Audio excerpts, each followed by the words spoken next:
konvensional adalah sediaan padat yang mengandung satu atau lebih zat aktif dibuat dengan cara dikempa atau compression atau dicetak dan umumnya digunakan melalui resep oral, di mana tablet ini dirancang untuk langsung hancur dan melepaskan obat setelah dikonsumsi tanpa sistem pelepasan khusus seperti sustained release atau controller release.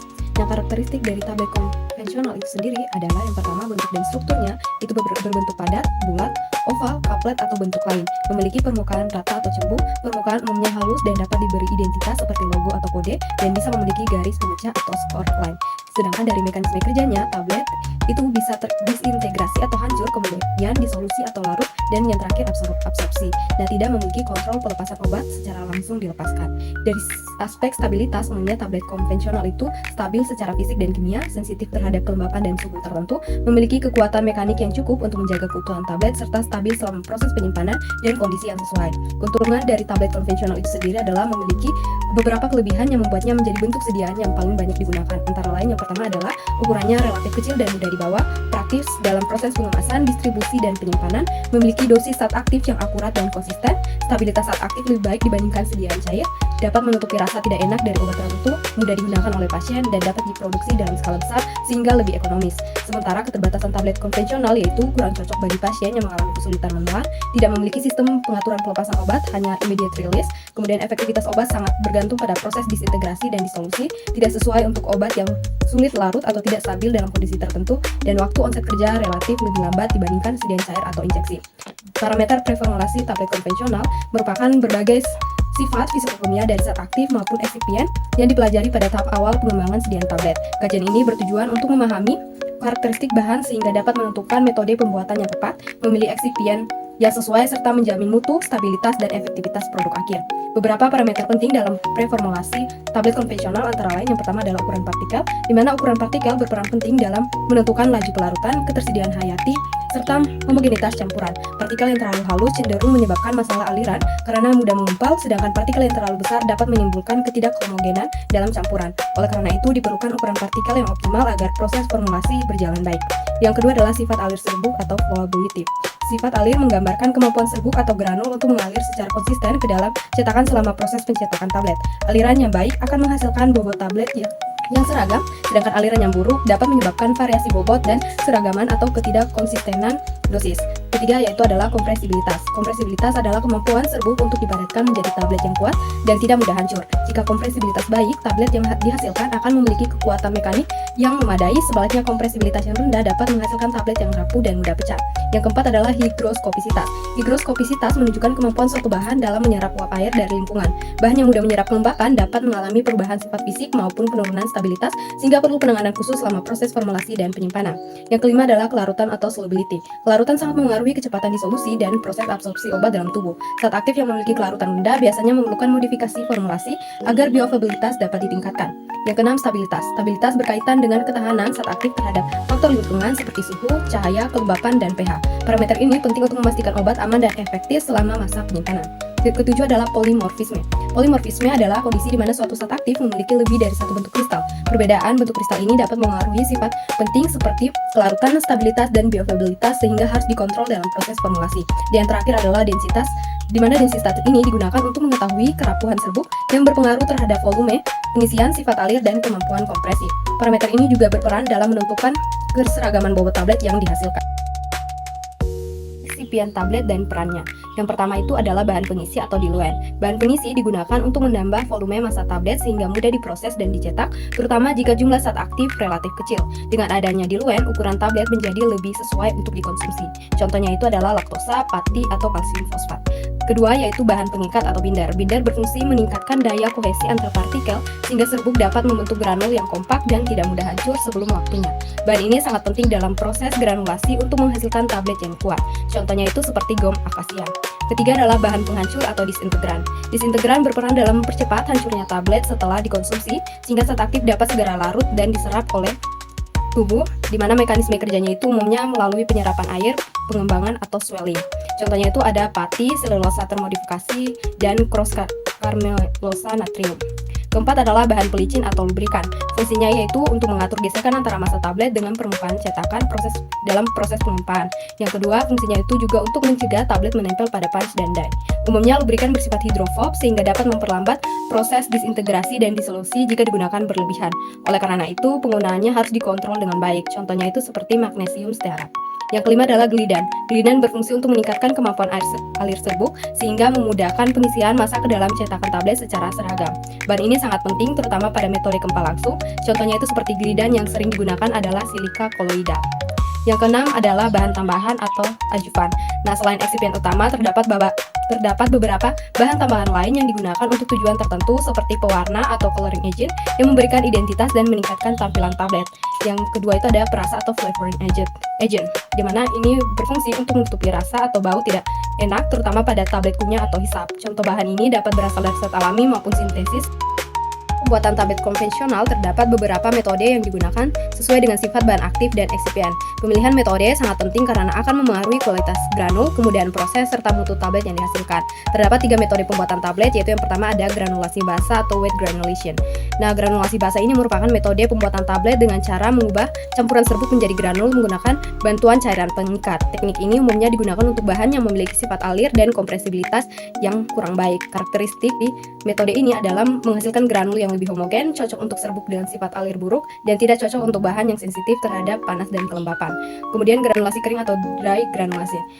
Dry granulasi adalah metode pembentukan granul tanpa menggunakan cairan pengikat atau proses pemanasan. Metode ini cocok untuk bahan yang tidak stabil terhadap air atau suhu tinggi. Karakteristiknya adalah tidak memiliki cairan, cocok untuk bahan termolabil dan higroskopis, serta prosesnya itu lebih sederhana dibandingkan granulasi basah. Yang terakhir adalah metode kempa langsung atau direct compression.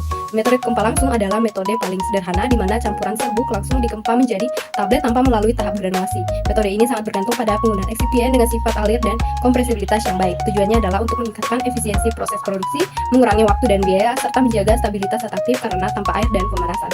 Tahapan umumnya itu adalah yang pertama penimbangan dan pencampuran awal, kedua adalah pencampuran akhir hingga homogen, dan yang terakhir itu pengempahan langsung menjadi tablet.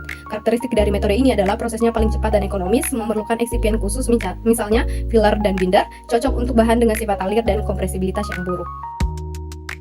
Metode pembuatan tablet tidak dapat dilakukan secara sembarangan, tetapi harus mempertimbangkan karakteristik bahan aktif dan eksipien yang digunakan. Setiap sifat bahan akan memengaruhi keberhasilan proses produksi serta kualitas tablet yang dihasilkan. Pertimbangan yang pertama adalah berdasarkan sifat bahan aktif. Dilihat dari stabilitas terhadap panas dan kelembapan, di mana zat aktif yang tidak tahan terhadap panas atau air sebaiknya diproses menggunakan metode kempa langsung atau granulasi kering. Sebaliknya, jika zat aktif stabil terhadap kondisi tersebut, maka granulasi basah dapat digunakan. Kemudian dilihat dari dosis obat, sifat alir dan kompresibilitas, serta sensitivitas terhadap oksidasi. Kemudian pertimbangan dari aspek sifat eksipien, di mana kemampuan alir dari suatu eksipien yang baik akan mendukung penggunaan metode kempa langsung, sedangkan sifat alir kurang baik maka diperlukan proses granulasi untuk memperbaikinya. Kemudian dilihat dari kemampuan kompresi, di mana eksipien yang bersifat plastis dan mudah dikompresi cocok digunakan pada kempa langsung, sementara eksipien yang rapuh memerlukan proses granulasi agar ikatan antar partikel menjadi lebih kuat. Kemudian dilihat dari aspek higroskopisitasnya dan kompatibilitas dengan zat aktif. Dan yang terakhir itu pertimbangan berdasarkan hubungan sifat bahan dengan metode yang dipilih. Granulasi basah digunakan jika serbuk memiliki aliran dan kompresibilitas yang buruk, namun tidak cocok untuk bahan yang sensitif terhadap air atau panas. Granulasi kering dipilih untuk bahan yang tidak tahan terhadap kelembapan atau suhu tinggi, tetapi masih memiliki kemampuan kompresi yang cukup. Sementara kempa langsung digunakan apabila bahan memiliki sifat alir dan kompresibilitas yang baik serta stabil selama proses. Nah, evaluasi mutu tablet itu merupakan serangkaian pengujian yang dilakukan untuk memastikan bahwa sediaan tablet memenuhi standar kualitas, keamanan, dan efektivitas sesuai ketentuan Farmakope seperti Farmakope Indonesia dan United States Pharmacopeia. Pengujian ini umumnya dibagi menjadi 2 kategori utama, yaitu uji fisik dan uji kimia. Nah, yang pertama itu adalah uji fisik tablet. Lakukan yaitu yang pertama adalah uji keseragaman bobot, yang mana tujuannya adalah untuk memastikan bahwa setiap tablet dalam satu batch memiliki bobot yang relatif sama sebagai indikator keseragaman dosis. Prosedur singkatnya itu digunakan 20 tablet secara acak, kemudian timbang masing-masing tablet dan dihitung rata-rata dan penyimpangannya. Kriteria penerimaan berdasarkan Farmakope yaitu jika tablet kurang dari 80 mg maka batasnya itu adalah tidak lebih dari 10%. Sementara jika beratnya itu 80-250 mg maka tidak boleh lebih dari 7,5%, dan jika 250 mg maka tidak boleh lebih dari 5%. Nah, maksimal 2 tablet itu boleh menyimpang dan tidak ada yang melebihi 2 kali batas. Maknanya itu jika memenuhi syarat maka pencampuran dan aliran granul baik, jika tidak memenuhi syarat maka risiko dosis tidak seragam atau overdosis atau underdosis. Yang kedua adalah uji kekerasan atau hardness test. Uji ini itu mengukur kekuatan mekanik tablet terhadap tekanan agar tidak mudah rusak selama distribusi tetapi tetap hancur saat digunakan. Prosedur singkatnya itu digunakan 5-10 tablet kemudian diukur dengan alat hardness tester. Standar umumnya itu sekitar 4-10 kg, tidak terlalu keras atau tidak terlalu lunak. Maknanya jika terlalu keras maka disolusi lambat, jika terlalu lunak maka mudah pecah. Yang ketiga adalah uji kerapuhan. Tujuannya adalah untuk menilai ketahanan tablet terhadap benturan selama penanganan. Prosedur singkatnya itu timbang tablet awal, putar dalam preabilator kurang lebih 100 putaran dan timbang kembali. Kriterianya itu kehilangan bobot tidak boleh lebih dari 1%. Maknanya itu jika memenuhi maka tablet cukup kuat dan jika tidak memenuhi syarat maka tablet rapuh dan dosis bisa berkurang. Yang perlu dilakukan adalah uji waktu hancur, di mana tujuannya adalah untuk menentukan waktu yang dibutuhkan tablet untuk hancur menjadi partikel kecil dalam kondisi menyerupai tubuh. Prosedur singkatnya itu digunakan 6 tablet, media cair suhu kurang lebih 37 derajat Celcius dan amati waktu hingga hancur. Standarnya itu tablet tidak bersalur maka harus hancur kurang dari 15 menit, sedangkan tablet yang salut selaput harus hancur kurang dari 30 menit dan tablet salut enterik itu harus tahan di asam dan hancur di asam. Maknanya jika memenuhi syarat maka obat siap untuk disolusi dan absorpsi dan jika tidak memenuhi syarat maka efek obat terhambat. Kemudian uji kimia tablet konvensional yang perlu dilakukan adalah yang pertama uji kadar atau OSI, di mana tujuannya itu untuk menentukan jumlah zat aktif dalam tablet dan memastikan kesesuaiannya dengan tablet. Prosedur singkatnya itu tablet dihancurkan kemudian dilarutkan dalam pelarut dan dianalisis misalnya menggunakan UV-Vis atau HPLC. Standarnya itu umumnya 90-110% dari kadar yang tertera. Maknanya jika sesuai syarat maka dosis tepat dan aman, jika tidak sesuai syarat maka risiko overdosis atau underdosis. Adalah uji keseragaman kandungan. Tujuannya adalah untuk memastikan bahwa setiap tablet mengandung jumlah zat aktif yang hampir sama. Prosedur singkatnya diambil kurang lebih 10 tablet dan diuji masing-masing secara individu. Standar jika acceptance value atau EV-nya kurang dari 15 dan umumnya dalam rentang 85-115%. Maknanya jika memenuhi maka distribusi zat aktif homogen dan jika tidak memenuhi maka dosis antar tablet tidak konsisten. Ketiga yaitu adalah uji disolusi atau dissolution test. Uji ini mengukur kecepatan dan jumlah zat aktif yang larut dalam media tertentu. Prosedur singkatnya gunakan alat disolusi seperti pedal atau basket, ambil sampel pada waktu tertentu dan analisis kadar zat aktif. Standarnya itu contoh umum lebih dari sama dengan 70% zat aktif larut dalam 45 menit. Maknanya jika memenuhi maka obat siap diserap dengan baik dan jika tidak memenuhi maka bioavailabilitas rendah dan efek tidak optimal. Nah, terdapat beberapa masalah umum dalam produksi tablet. Dalam proses pembuatan tablet sering muncul berbagai kendala yang dapat mempengaruhi mutu produk akhir. Beberapa masalah yang paling umum dijumpai adalah capping, laminasi, dan sticking. Permasalahan ini umumnya berkaitan dengan sifat granul, komposisi formulasi, serta kondisi proses seperti tekanan, kelembapan, dan kecepatan mesin. Dengan pengendalian yang tepat, masalah-masalah tersebut harusnya dapat diminimalkan sehingga kualitas tablet tetap terjaga. Nah, yang pertama kita akan membahas mengenai capping. Capping itu adalah kondisi di mana bagian atas atau bawah tablet terpisah dari badan tablet setelah proses mencetakan atau selama penyimpanan. Hal ini menunjukkan bahwa ikatan antar partikel dalam tablet tidak cukup kuat. Penyebabnya itu yang pertama ada ukuran granul terlalu besar sehingga sulit membentuk ikatan yang kuat, kadar air terlalu rendah sehingga granul kurang plastis, pemilihan atau jumlah pengikat dan pelicin tidak sesuai, udara terperangkap dalam masa cetak, dan kondisi suhu dan kelembapan lingkungan tidak terkontrol.